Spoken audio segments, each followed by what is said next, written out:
Guests are here. Crew's ready. We're about to start. First letter for the show. My current husband, letter number 1, is the former husband of my former husband's current wife. One more for safety. My current husband is the former husband of my former husband's current wife. Yes, that should provide some interesting talk with the panellists. Second letter tonight. Imagine how much we'd all be better off if Lang Hancock and Peter Wright left all their squillions in royalties to their fellow Australians rather than that bunch of ... You know who we mean. We'll see what the panellists have got to say. How can this be democracy at work? This is just dollars talking. What are they talking about? Tune in 20 seconds when all the panellists are here and we'll find out right then. Don't go away. See you soon. Got a problem, big or small, would a miracle be nice? Our motley crew is back, churning out advice. You might even laugh a bit in the following half hour. Park your backside on the couch, cause baby it's time for Sweet and Sour. Right here on Sweet and Sour. Some sugar in there, baby. It's time for Sweet and Sour. Chili. It's time for Sweet and Sour. Stop clapping now, guys. It's all right. Gary Mitchell with you for the next half hour. Who have we got on the panel tonight? First up, hello, Jono. Jono, he's Zona. Hello, Gary. How are you The mouth going? is working. It's good, mate. Not too bad. Yeah, it's good to be back. Oh, I'm going absolutely fantastic. In fact, Australia, only 1 year to go until I'm no longer the mayor anymore. They're, Can't you run again? well, it depends on how they elect the mayor, I suppose. But Bassendean will be no longer in 1 year's time. What are you going to do? Well, you know, we've got to wait and see. Hang on, why can't you go and run for the mayor of Oh, the it will be, amalgamated? but it won't be Bassendean though, will it? What will it Because be? Bassendean's gone. It'll be Bayswater.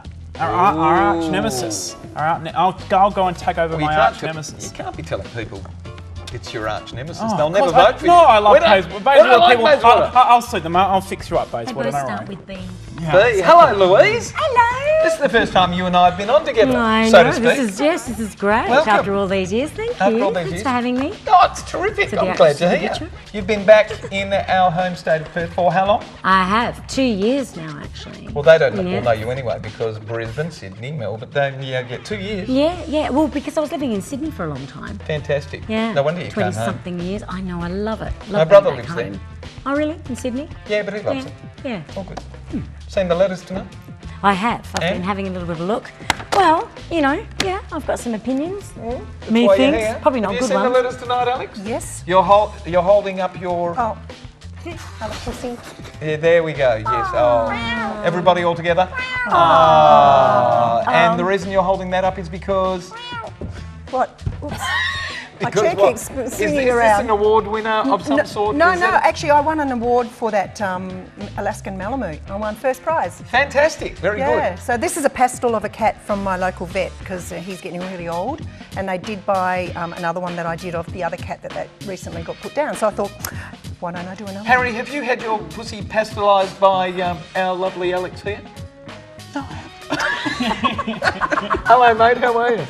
I'm very good, thanks. How's the market performing? Very good. Interest rates are low. Housing market's strong. Are they First going to home stay buy- there? Absolutely. Is the housing market strong? Yeah, it is. It is. Oh, it because is. I hear all this stuff that, you know, the prices are coming down, the rentals are coming down and all that sort of stuff. Is it just newspapers? Just newspapers. Rentals are strong. Everything's New good. buyers are still in the marketplace, and people are still changing and upscaling into bigger houses. And remember, this guy over all these years has only ever got it wrong once. Just the once. That's it. Good batting average. You've got a better track record than anyone I know, so good. Oh, thank you. Nice to hear. Here we go, this Sweet and Sour panel. My current husband is the former husband of my former husband's current wife.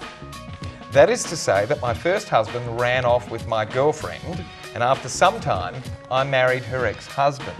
I can tell you that this happens more than any of you care to acknowledge. Anyway, there were kids involved in all the breakups, and in short, we have all 4 and the exes have none. After 6 years of complete distance, the exes would like to see the kids. I'm okay with all of that, but my current husband isn't. He's very bitter towards the two of them. It was a chore to convince him initially not to speak ill of our exes in front of any of the children, as my view was and has continued that the kids need to be protected even from the ill will that parents may have amongst themselves. Now, Now that they want to see the kids, my current husband wants to renege and start telling the kids what he really thinks of their other parents. They're all teenagers between 14 and 17, that's the kids, not the parents, and after these 6 years are apprehensive about meeting up with their other mum and dad, and each will make their own decision about meeting them or not. But do I have the right to stop my husband from saying the awful truth to the kids about their other parents? I'm so concerned that our truths will disturb their attitudes towards marriage and partners. I'm also concerned that it will ignite hatred within the kids that I prevented occurring 6 years ago. It comes to us from Bernice of Randwick of New South Wales. I've never seen that name before. Bernice, nice to have you with us. Jono, Bernice, Yeah, to tell or geez. not to tell? Well, to look, spill your guts or not? Yes. First, Bernice, I obviously think that you'll probably have a lot of lesbian friends, because I couldn't imagine you'd have too many straight friends, because you're always stealing people's husbands and boyfriends and the like. And then, no doubt, you probably, you have a few gay friends. You probably want to turn them straight. So clearly, you're a lesbian's best friend, because only women are safe around you. Now, just getting back to your point at hand. Well, absolutely, you should stop your current partner, for that's the ex of the ex, or from the ex and somewhere to the ex. Absolutely should stop him talking ill of their parents. The children are growing up. They're all aged between 14 and 17, and they are young adults, and they can make their own mind up and leave it to them to decide, rather than having somebody who has a bitterness towards people because probably is flung around with all your other exes' girlfriends and the like. To me, I mean, I just find you a little bit strange, a little bit bizarre. Your little web of relationships. It's sick. I'm trying to work out how you extrapolate that this lady's attracted to and attracting lesbians, but never mind. No, I'm saying she's only safe around lesbians because she takes everybody's partner.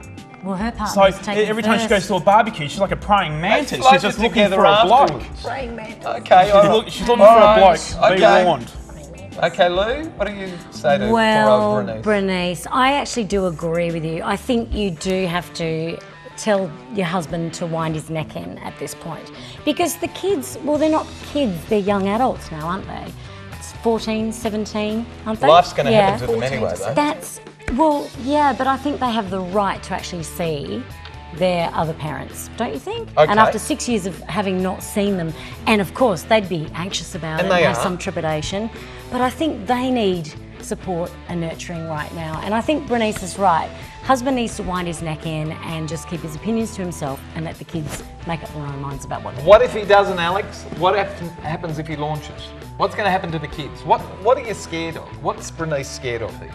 No, I think, but Bernice, I think you're in your right. Whatever you're saying, you're right, because they're kids. To protect the kids. They don't need to know about adult problems. Like I saw this firsthand when my brother and his ex-wife were splitting up, and what was going on between the parents, the hatred for each other over the breakup, and the kids they're sponges. Doesn't matter what age they are, they're going to take it in. They're going to take it in. It's going to give them a distorted view on relationships. They're going to have this preconceived idea already about each other. So you just have to try and talk him out of it, and then let the kids make the decision themselves.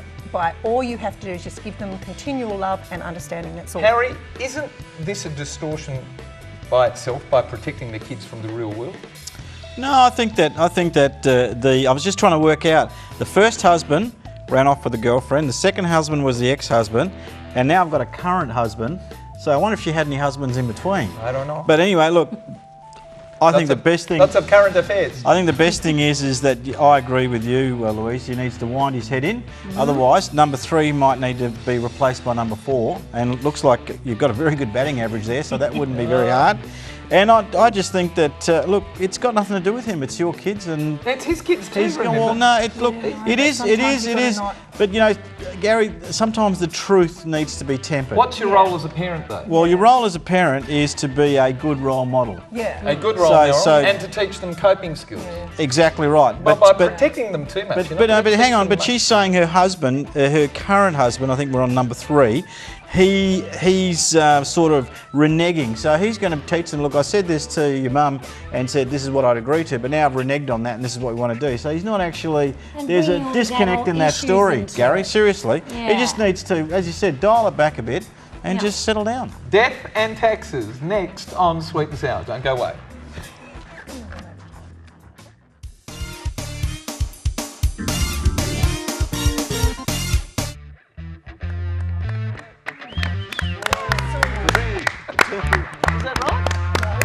telling me she's a swinger. Whoa. On her chair, apparently. If you'd like to send us a letter to Sweet and Sour, send it to the address that's about to appear on your screen right now. There it is, letters@sweetandsour.net.au. We've also got a website which is www.sweetandsour.net.au, and you can also find us on Facebook. Give us a like there and tweet us as well at Sweet and Sour TV. And for everyone who does send us a letter that we discuss, we're going to send it to the movies courtesy of the very gorgeous Natalie O'Shea, and that's the movie she's sending us to, Grace of Monaco. Terrific. Who's seen it? I haven't seen it. No one on this panel has seen it, but it's a terrific movie. It's a great movie.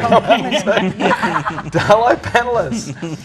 We've got to be an entitled society. Fair enough that the elderly are entitled to a pension, but I don't think they should be entitled to take their money with them. It's time to bring back death taxes and penalise anyone who wants to shift money overseas to avoid paying for them. With our taxation base becoming relatively smaller, that is, fewer taxpayers supporting more and longer living people, we have to do something pretty quickly or we'll leave nothing but debt to our next generation. We happily pay the pension to old people who live in $2 million properties, and in many of these cases they lived in these houses for decades where the property prices have just escalated over the years. Well, that's okay, and they should have the right to live there for as long as they can, and then at the end of it, give it up to the government. Even those who don't get a pension because they're too wealthy should say goodbye to their accumulated wealth at the end of their lives. It would certainly be a much fairer society if that happened. For one thing, imagine how much better off we all would have been if Lang Hancock and Peter Wright left their royalty streams of billions to their fellow Australians rather than that bunch of, you know what I mean. Why shouldn't this happen, asks Michael of Melbourne in Victoria. Harry, should this happen? No, absolutely not. How's our next generation going to survive? What they Look at need, the housing prices. Look, the housing prices. They need to bring in innovation. They need to actually stimulate the economy, not start taking money. There's one innovation. Well, you said no. Look, it's you called didn't like it. Yeah, it's called communism. No, it's not. Well, what are they going to do with it once they're dead? Well, give it to the family. Well, you can and get have the an family to reinvest it. They should have a tax break for families reinvesting. I don't have a problem with that, but what happens if you're worth, like this one says, Yep. billions upon billions upon billions, and it keeps going to the generations who sit back and get fat and do nothing? Well, those billions of those people with those billions of dollars, they employ accountants, and accountants employ receptionists. They send stuff out. They have delivery drivers. Work out ways where they don't have to pay tax. Well, that's always going to happen. That's called the free market economy. That's you take away the free and the market. government's role is to correct we take those away the free market market. We end up being communists. No, you don't take away the free market. You correct the inefficiencies. Oh, you correct it. What sort of corrections do you do? Well, you say, okay, the family's entitled to this amount, and then the excess comes back to the Australian people. So that's it. So you're means tested for death. Yes, I don't have a problem. Give me a break. When I go, I go, if my kids are looked after, and that's fine, and they've got their allocation, I don't care if the rest of it goes to the Australian government. No, it shouldn't. If it does go to the government, it should be partitioned into areas that's going to stimulate the economy, not just into the bottomless. No, if it goes into the bottomless pit of the government. You haven't read Capital that's coming up. It's saying that we're accumulating now, and this accumulation thing is getting out of hand. And it's not dwindling down to the other people. Sorry, Alex, we've got to move along. Oh my God, I felt like I had two men fighting over me then. You did, but you weren't included. Wonderful was that? I know, that's usually the way it is. Anyway, listen. We're listening. Michael, you sound like an idiot. Why? Oh, it's not going to happen. I'm telling you, like, even those who will don't have get a to pension. happen, Alex. Listen, if you're old and you live in a $2 million house, good on you. No, but he's saying that. He's saying that. He's saying, leave them there. He's saying leave them there. Once they die, look after your family and then give them the bulk. That's it. Give who the bulk? The Australian government, the Australian people. No way. I'm sorry, I take it all back. No, I don't know. Look, I think the government gets enough of our money as it is. I'm sick of it. The Australian people get enough of your money, do they? Well, look, you've got to stop bringing all these other people into our country and looking after them. You know, like all these incentives that we're giving to people. Like, what was it in the news the other day? We're going to give them $10,000 to go back to their country. Okay.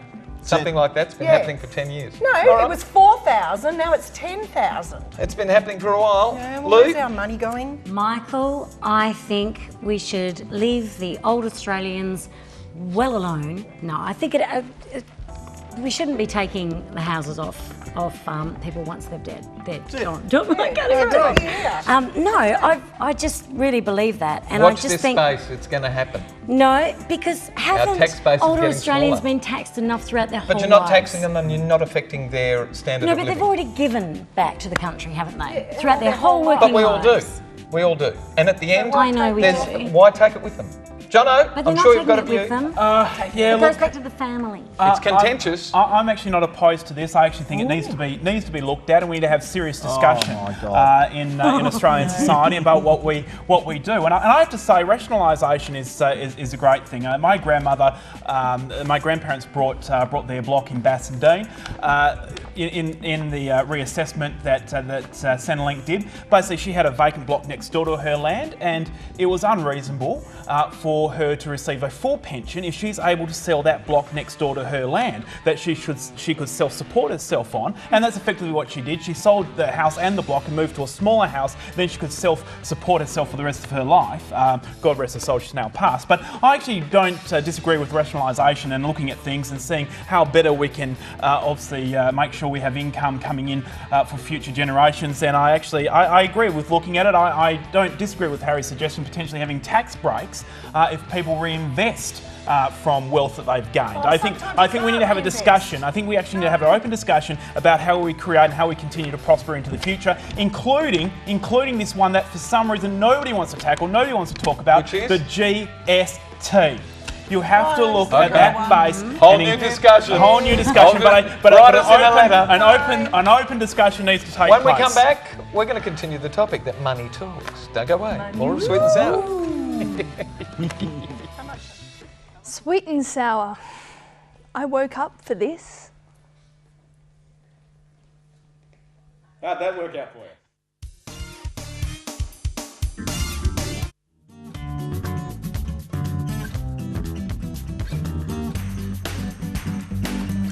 She's singing to me. Dear Mitch, and that's... Harry playing his music. Has anyone worked out what the tiny percentage of the world's population Australia represents? 23 million out of more than 7 billion. So that's less than 0.003%. And yet here we are attending and hosting the G20 summit. Has anybody really bothered to work this out in this country? I think not, because we have notions of superiority.